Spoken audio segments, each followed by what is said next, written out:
Good morning दोस्तों, कैसे हैं आप सब।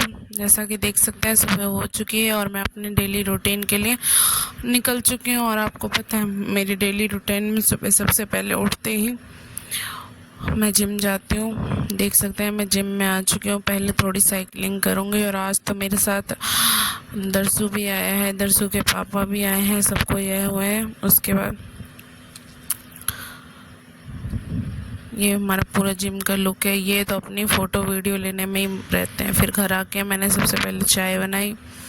चाय बना के आज मैं थोड़ा वेट लॉस करने का पाउडर बनाऊंगी, जिसमें जीरा, धनिया, अजवाइन, सौंफ, दालचीनी सबको मैं हल्का हल्का सा थोड़ा सा भून लूँगी, जिससे थोड़ा कच्चापन ख़त्म हो जाए। ज़्यादा नहीं भूनना है। उसके बाद उसको पीस लूँगी और उस पीसे हुए पाउडर को गर्म पानी में 1 चम्मच उबाल के उसके बाद पीऊँगी, जिससे वेट लॉस। घर का सारा काम करने के बाद मैं नहा के आ चुकी हूँ पूजा करने के लिए। मैं सबसे पहले अपने शिव जी को स्नान कराऊँगी, जैसा कि मेरे पूजा के डेली रूटीन में आता है। उसके बाद मैं सारे भगवान को अच्छे से साफ़ कर लूँगी और कपड़े से पोंछ लूँगी, गीले कपड़े से। उसके बाद मैं चंदन लगाऊँगी। शिव जी को मैं ऐसे ही रोज़ 3 बार चंदन लगाती हूँ।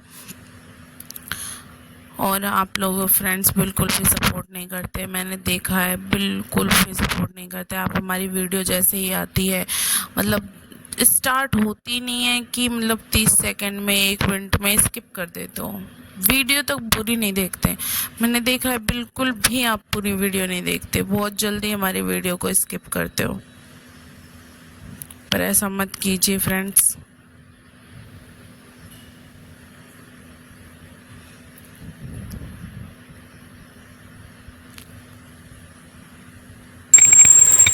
बंद करूं?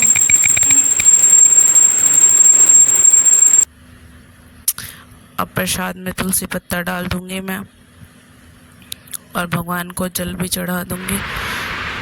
अब हमारी कथा स्टार्ट होगी। कथा सुनिए। पांडवाश्च।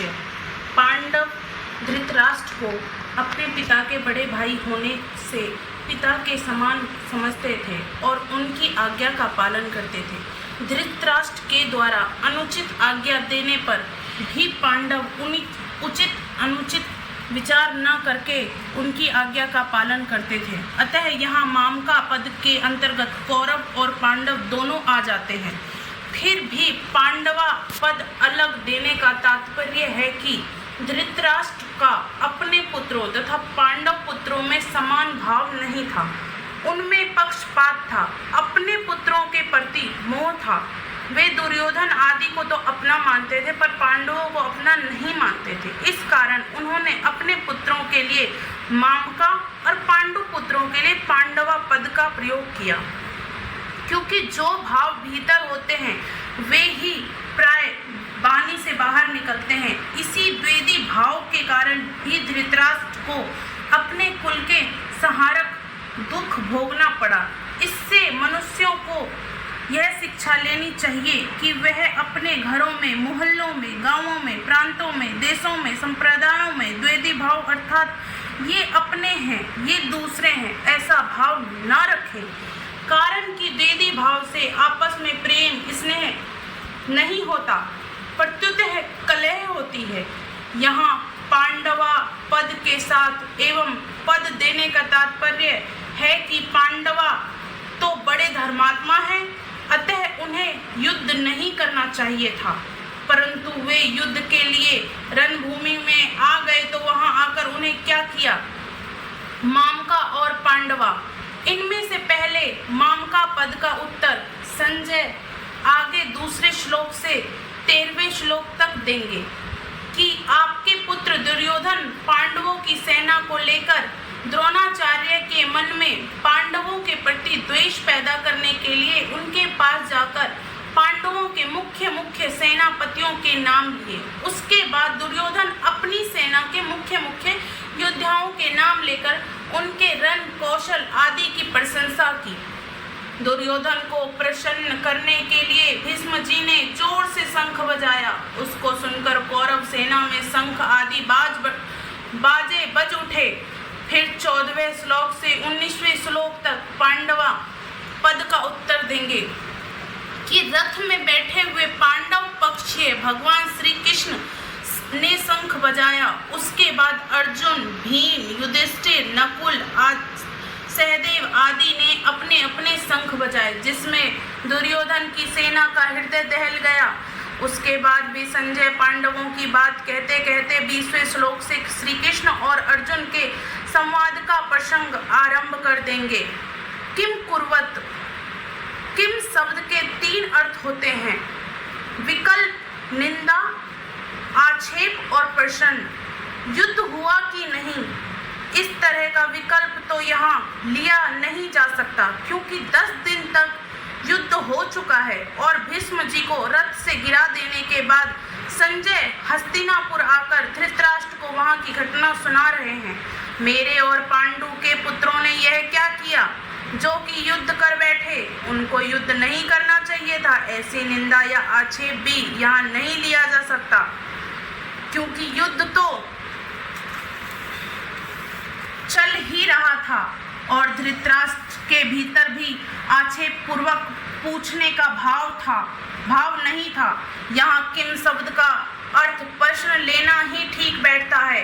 पर धृतराष्ट्र संजय से भिन्न भिन्न प्रकार की छोटी बड़ी सब घटनाओं को अनुक्रमों से विस्तार पूर्वक ठीक ठीक जानने के लिए प्रश्न कर रहे हैं। परिस्थिति भाव, मेरे पुत्र मामका और पांडु के पुत्र पांडवा, इस मतभेद से ही राग द्वेष पैदा हुए हैं, जिससे लड़ाई हुई, हलचल हुई। धृतराष्ट्र के भीतर पैदा हुए राग द्वेष का फल यह हुआ कि किसी की 100 के 100 कौरव मारे गए, पर पांडव एक भी नहीं मारा गया। जैसे दही बिलोते हैं तो उसमें हलचल पैदा होती है, जिससे मक्खन निकलता है, ऐसे ही मामका और पांडव के भेद से पैदा हुई हलचल से अर्जुन के मन में कल्याण की अभिलाषा जागृत हुई, जिससे भगवत गीता रूपी मक्खन निकला। तात्पर्य यह हुआ कि धृतराष्ट्र के मन में होने वाले हलचल से लड़ाई पैदा हुई, मन में होने वाली हलचल से गीता प्रकट हुई। आप लोगों ने देखा, आज हमें गीता में यह ज्ञान मिला है कि हमें कभी भी किसी से भेदभाव नहीं करना चाहिए। ये नहीं सोचना चाहिए न्याय करते टाइम कि ये अपने हैं वो दूसरे हैं।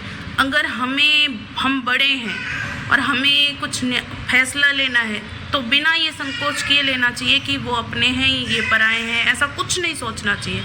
और एक ज्ञान और मिला कि जो हम करते हैं, जैसे कि हमारे मन में जो भी हलचल चलती है उसका कुछ ना कुछ परिणाम जरूर निकलता है। जैसा कि गीता में आपने सुना दही से मक्खन निकलता है हलचल के कारण, वैसे ही हमारे मन की हलचल से भी कुछ ना कुछ अच्छा या बुरा परिणाम जरूर निकलता है।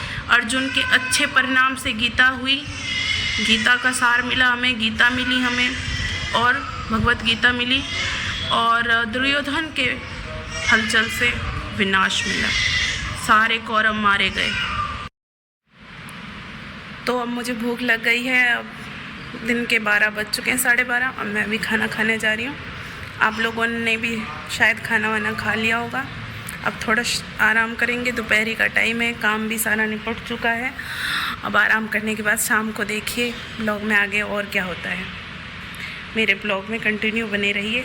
थैंक यू, और हमें सपोर्ट करते रहिए, हमारी वीडियो को लाइक शेयर करते रहिए, और ज़्यादा से ज़्यादा लोग हमें सब्सक्राइब कीजिए, हमारे प्रोफाइल को ज़्यादा से ज़्यादा आपस में शेयर कीजिए, जो कि हमारे सब्सक्राइबर बढ़ सके, हमारे फॉलोवर बढ़ सके। धन्यवाद। मैं नेल पेंट लगाऊंगी क्योंकि मैं ना कभी कभार ही तैयार होती हूँ, कभी कभार ही नेल पेंट वगैरह पे ध्यान देती हूँ, तो मैं बहुत दिनों में नेल पेंट लगा रही हूँ। और बताइए कैसा है इसका कलर, मुझे तो बहुत प्यारा लगता है। वैसे मैंने इसको वाइन कलर सोच के करता था। देखिए मैं फ्रेंड्स कहीं जा रही हूँ, बताइए मैं कहाँ जा रही हूँ, ये पुलिया कहाँ की है, किसी को याद आया हो तो बता दीजिए। जल्दी जल्दी कमेंट बॉक्स में कमेंट कीजिए मैं कहाँ आई हूँ, अगर किसी को पता चल गया हो तो। देख सकते हैं मैं मोहन बाबा आई हूँ। मोहन बाबा के दर्शन कर लीजिए।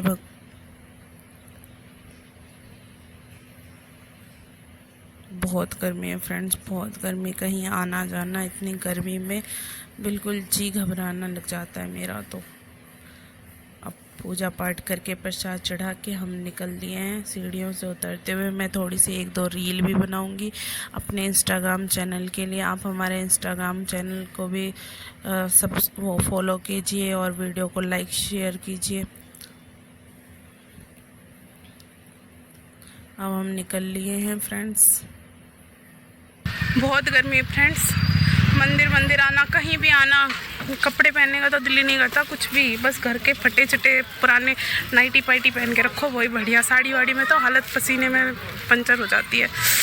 तो हम मोहन राम से निकलते हैं और यहीं अपने ब्लॉग का एंड करते हैं। हमारे ब्लॉग में बने रहने के लिए हमारे चैनल को सब्सक्राइब कीजिए, हमारी वीडियो को लाइक एंड शेयर कीजिए। Bye bye.